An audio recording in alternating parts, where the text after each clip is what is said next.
Assalamualaikum warahmatullahi wabarakatuh. Perkenalkan, saya Siti Rahmiani Ointu dengan NIM 921421145. Di video kali ini saya akan menjelaskan materi mengenai laporan keuangan. Langsung saja, apa itu laporan keuangan? Dalam perusahaan, laporan keuangan jadi salah satu data penting yang harus dimiliki sebagai acuan untuk melihat perkembangan bisnis ke depannya.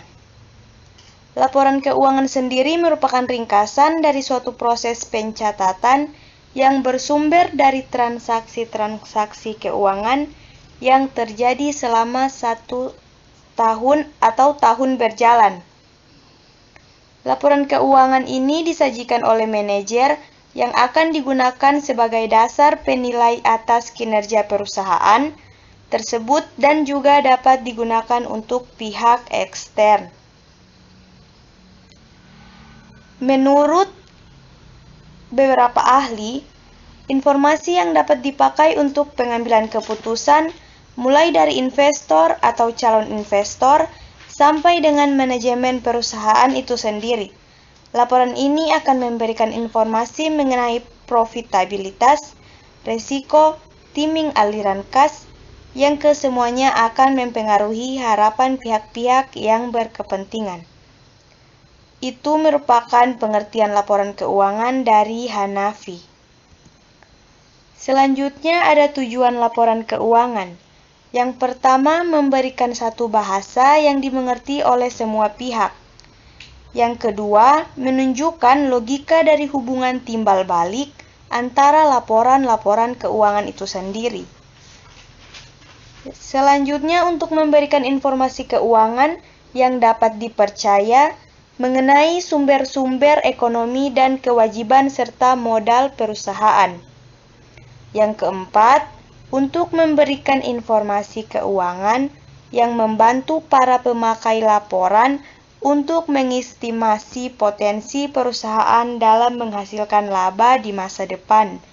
Dan yang terakhir, menetapkan pentingnya arus kas yang akan datang sebagai fondasi untuk mengukur nilai sekarang atau present value dan nilai yang akan datang dalam suatu organisasi. Fungsi laporan keuangan. Fungsi laporan keuangan di sini yang pertama menyediakan informasi yang menyangkut posisi keuangan, yaitu aktiva, kewajiban, dan ekuitas. Yang kedua, menyediakan informasi mengenai kinerja serta perubahan posisi keuangan suatu perusahaan yang bermanfaat bagi pemakai informasi akuntansi dalam pengambilan keputusan. Kemudian manfaat laporan keuangan. Manfaat laporan keuangan di sini terdiri dari manfaat laporan keuangan untuk pihak manajemen, untuk para pemilik perusahaan, untuk kreditur, dan untuk pemerintah. Manfaat laporan keuangan untuk pihak manajemen yaitu untuk dasar perencanaan dan pengendalian perusahaan. Kemudian manfaat laporan keuangan bagi para pemilik perusahaan yaitu untuk mengukur hasil usaha perusahaan berkenan dengan modal yang telah diinvestasikan. Manfaat laporan keuangan bagi kreditur yaitu untuk menilai keamanan pinjaman yang telah dan akan diberikan kepada perusahaan. Yang terakhir, manfaat laporan keuangan bagi pemerintah yaitu untuk dasar perhitungan pajak. Pemakai laporan keuangan. Pemakai laporan keuangan di sini terbagi dari investor, karyawan, pemberi pinjaman, pemasok dan kreditor usaha lainnya, pelanggan, pemerintah, dan masyarakat. Kualitas laporan keuangan. Setiap perusahaan memiliki bidang usaha dan karakteristik yang berbeda satu dengan yang lainnya, sehingga rincian keuangan satu perusahaan dengan perusahaan lain juga berbeda. Namun, laporan keuangan yang dihasilkan oleh setiap perusahaan harus memenuhi beberapa standar kualitas berikut ini agar bermanfaat. Yang pertama yaitu dapat dipahami. Kualitas informasi penting yang disajikan dalam laporan keuangan adalah kemudahannya untuk segera dapat dipahami oleh pengguna. Jadi, pengguna diasumsikan memiliki pengetahuan yang memadai tentang aktivitas ekonomi dan bisnis, akuntansi, serta kemauan untuk mempelajari informasi tersebut dengan penuh ketekunan.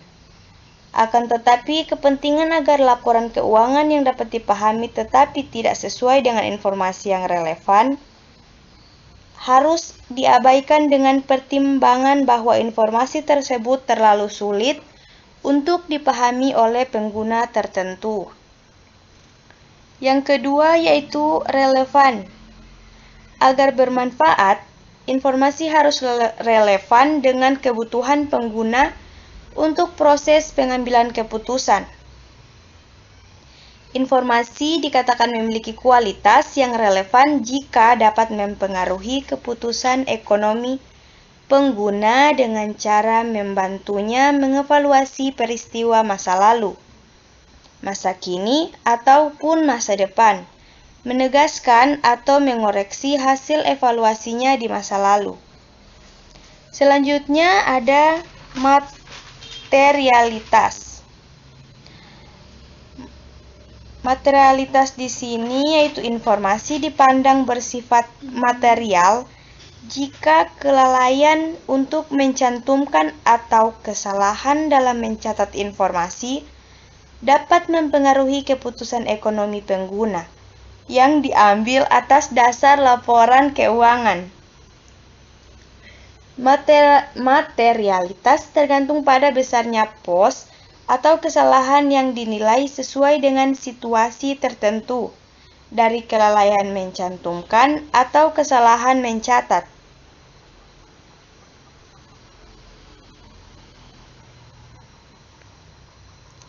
Namun tidak dapat membuat atau membiarkan kesalahan untuk menyimpang secara tidak material dari SAK etap agar mencapai penyajian tertentu dari posisi keuangan, kinerja keuangan, atau arus ke entitas.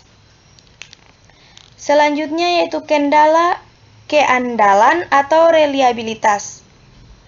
Agar bermanfaat, informasi yang disajikan dalam laporan keuangan harus andal. Informasi akan memiliki kualitas yang andal jika bebas dari kesalahan material dan bias, serta menyajikan secara jujur apa yang seharusnya disajikan atau yang secara wajar diharapkan dapat disajikan. Laporan keuangan ini tidak bebas dari bias atau melalui pemilihan atau penyajian informasi jika dimaksudkan untuk mempengaruhi pembuatan keputusan atau kebijakan demi tujuan mencapai hasil tertentu. Selanjutnya, kelengkapan. Suatu laporan keuangan agar dapat diandalkan, informasi dalam laporan keuangan harus lengkap menurut batasan materialitas dan biaya. Kesengajaan untuk tidak mengungkapkan akan mengakibatkan informasi menjadi tidak benar atau menyesatkan sehingga tidak dapat diandalkan dan kurang mencukupi ditinjau dari segi relevansi. Yang berikut dapat dibandingkan atau komparabilitas. Pengguna harus membandingkan laporan keuangan entitas antar periode untuk mengidentifikasi kecenderungan posisi dan kinerja keuangan. Pengguna juga harus dapat membandingkan laporan keuangan antar entitas untuk mengevaluasi posisi keuangan, kinerja, serta perubahan posisi keuangan secara relatif. Karena itu, pengukuran dan penyajian dampak keuangan dari transaksi dan peristiwa lain yang serupa harus dilaksanakan secara konsisten untuk suatu entitas antar periode untuk entitas tersebut. Dan untuk entitas yang berbeda, selain itu pengguna laporan keuangan juga harus mendapatkan informasi tentang kebijakan akuntansi yang digunakan dalam penyusunan laporan keuangan, perubahan kebijakan akuntansi, dan pengaruh dampak perubahan tersebut. Selanjutnya, tepat waktu. Agar relevan, informasi dalam laporan keuangan harus dapat mempengaruhi keputusan ekonomi para penggunanya. Tepat waktu meliputi penyediaan informasi laporan keuangan dalam jangka waktu pengambilan keputusan. Jika terjadi penundaan yang tidak semestinya, dalam pelaporan, informasi yang dihasilkan akan kehilangan relevansinya. Manajemen mungkin harus menyeimbangkan secara relatif antara pelaporan tepat waktu dan penyediaan informasi yang andal. Untuk mencapai keseimbangan antara relevansi dan reliabilitas atau keandalan, pertimbangan utamanya adalah memberikan apa yang terbaik untuk memenuhi kebutuhan pengguna dalam pengambilan keputusan ekonomi. Dan yang terakhir ada keseimbangan antara biaya dan manfaat. Manfaat informasi harus melebihi biaya penyediaannya. Namun, evaluasi biaya dan manfaat merupakan proses pertimbangan yang substansial. Biaya juga tidak harus ditanggung oleh pengguna yang menikmati manfaat. Dalam evaluasi manfaat dan biaya, entitas harus memahami bahwa manfaat informasi mungkin juga manfaat yang dinikmati oleh pengguna eksternal. Nah, jadi itu untuk beberapa standar kualitas laporan keuangan agar lebih bermanfaat. Kita masuk di komponen laporan keuangan. Komponen laporan keuangan di sini terdiri dari laporan laba rugi, perubahan modal, neraca, laporan arus kas, catatan atas laporan keuangan. Yang pertama yaitu laporan laba rugi, yang merupakan laporan yang menunjukkan posisi pendapatan dan beban yang mana selisih yang terjadi akan diakui sebagai laba atau rugi. Komponen laba rugi yaitu pendapatan, biaya-biaya, laba, dan rugi. Rumus untuk laba rugi sendiri yaitu total pendapatan dikurangi dengan total beban. Nah, di sini sudah ada perusahaan Adijaya Medan menyajikan data keuangan selama tahun 2019. Data-datanya yaitu sebagai berikut. Kas senilai 12.500.000, piutang usaha 15 juta, perlengkapan kantor 800, sewa dibayar di muka 2.750.000, peralatan kantor 20 juta, akumulasi penyusutan peralatan kantor 500.000, utang usaha 13.700.000, utang gaji 1 juta, modal 150 juta, prive 5 juta, pendapatan 27.500.000, beban gaji 10 juta, beban perjalanan dinas 900.000, beban iklan 600.000, beban telepon 400.000, beban listrik dan air 600.000, beban perlengkapan kantor 400.000, beban sewa 250.000, beban sewa gedung 3 juta, serta beban penyusutan peralatan kantor 500.000. Dalam penyajian data keuangan oleh perusahaan Adijaya tersebut, kita diminta untuk membuat laporan laba rugi, laporan perubahan modal, neraca, laporan arus kas, serta catatan atas laporan keuangan. Langsung saja yang pertama, laporan laba rugi. Untuk laporannya seperti ini, yang terdiri dari pendapatan 27.500.000, kemudian beban operasional. Beban operasional di sini terdiri dari beban gaji 10 juta, beban perjalanan dinas 900.000, beban iklan 600.000, beban telepon 400.000, beban listrik dan air 600.000, beban perlengkapan kantor 400.000, beban sewa 250.000, beban penyusutan peralatan kantor 500.000, kemudian ini pendapatan dikurangi beban operasional. Jumlah untuk beban operasional atau totalnya yaitu senilai 13.650.000. Kemudian pendapatan 27.500.000 dikurangi dengan 13.650.000, yaitu maka totalnya 13.850.000. Yang kedua yaitu perubahan modal. Laporan perubahan modal menunjukkan perubahan atau posisi modal pada akhir periode. Untuk komponen perubahan modal yaitu modal awal, praif, dan hasil laporan laba atau rugi. Untuk rumusnya yaitu jika perusahaan laba, maka rumusnya modal akhir sama dengan modal awal ditambah laba ditambah praif. Jika perusahaan rugi, maka rumusnya modal akhir sama dengan modal awal dikurangi rugi dikurangi praif.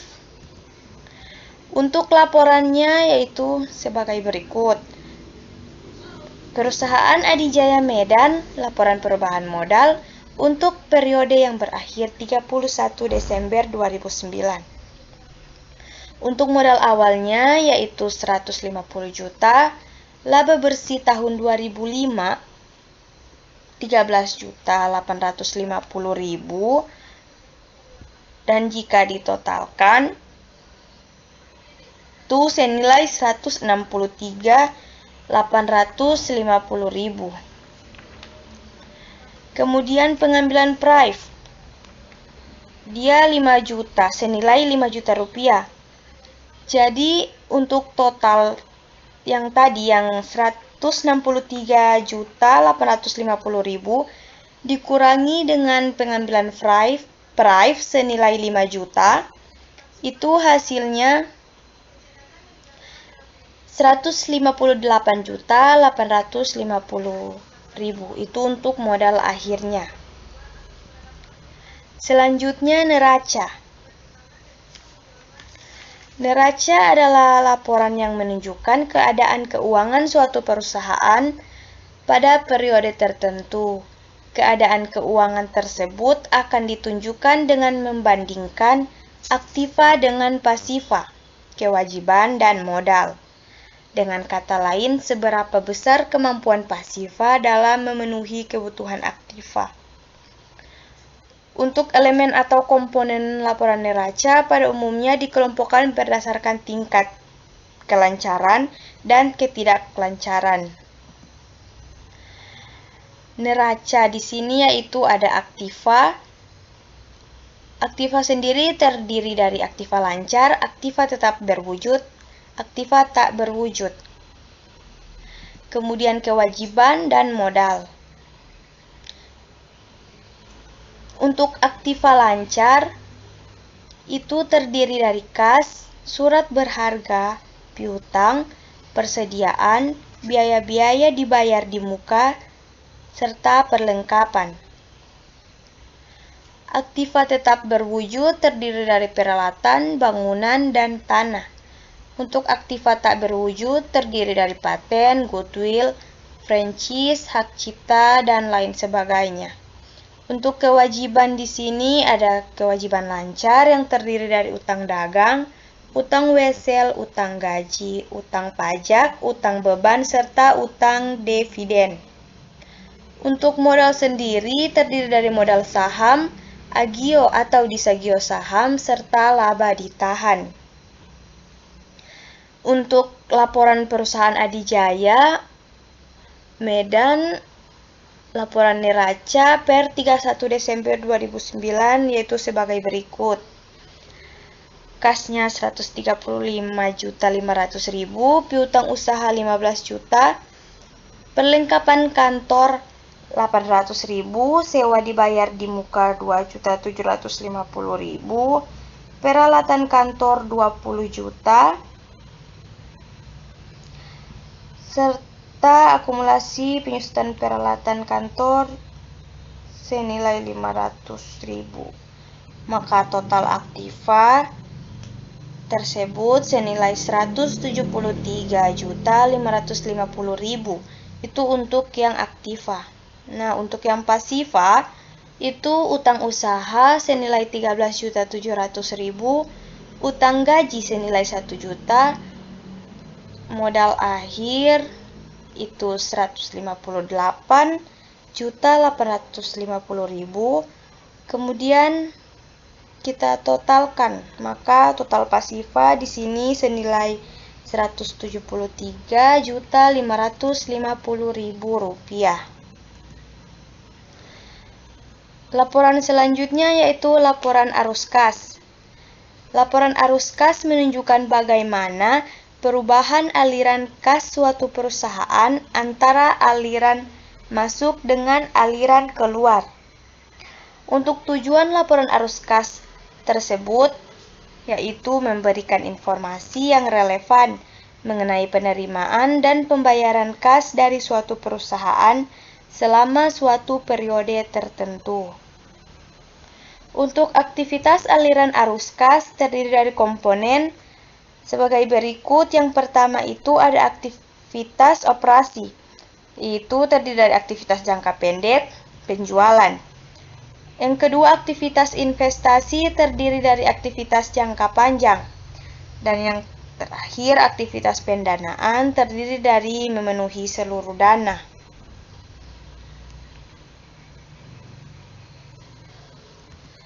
Nah, di sini sudah ada perusahaan Adijaya Medan untuk laporan arus kasnya per 31 Desember 2009. Ini untuk arus kas dari aktivitas operasi terdiri dari penerimaan kas dari pelanggan, kemudian pembayaran kas dari pemasok dan karyawan itu terdiri dari beban sewa gedung, beban iklan, beban perjalanan dinas, beban telepon, beban gaji karyawan, serta beban listrik dan air. Kemudian dijumlahkan totalnya yaitu 14.500.000. Kemudian ada arus kas dari aktivitas investasi yaitu pembelian peralatan kantor senilai 7.500.000. Kemudian arus kas dari aktivitas pendanaan investasi awal yaitu senilai 150.000. Peraih pemilik itu senilai 5 juta. Nah, 150 juta rupiah dikurangi 5 juta maka hasilnya 145 juta rupiah. Itu untuk arus kas bersih yang digunakan untuk aktivitas pendanaan. Kemudian untuk kas dan setara kas akhir periode yaitu 135.500.000 rupiah. Yang terakhir, catatan atas laporan keuangan. Laporan ini akan menyajikan setiap komponen laporan yang tidak disajikan dalam laporan keuangan di atas. Dengan kata lain, setiap informasi yang dibutuhkan dalam mendukung laporan keuangan yang tidak disajikan pada laporan keuangan yang sebelumnya maka akan dimuat dalam catatan atas laporan keuangan. Contoh jatuh tempo bunga, besarnya bunga per tahun, metode penyusutan yang digunakan, umur ekonomis, kebijakan akuntansi lainnya yang digunakan. Untuk perusahaan Adijaya, mereka tidak menyediakan catatan atas laporan keuangan. Jadi, di sini saya tidak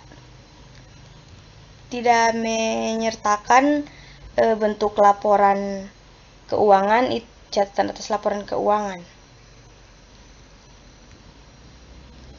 Sekian penjelasan materi tentang laporan keuangan dari saya. Lebih dan kurangnya saya mohon maaf. Billahi taufiq wal hidayah. Wassalamualaikum warahmatullahi wabarakatuh.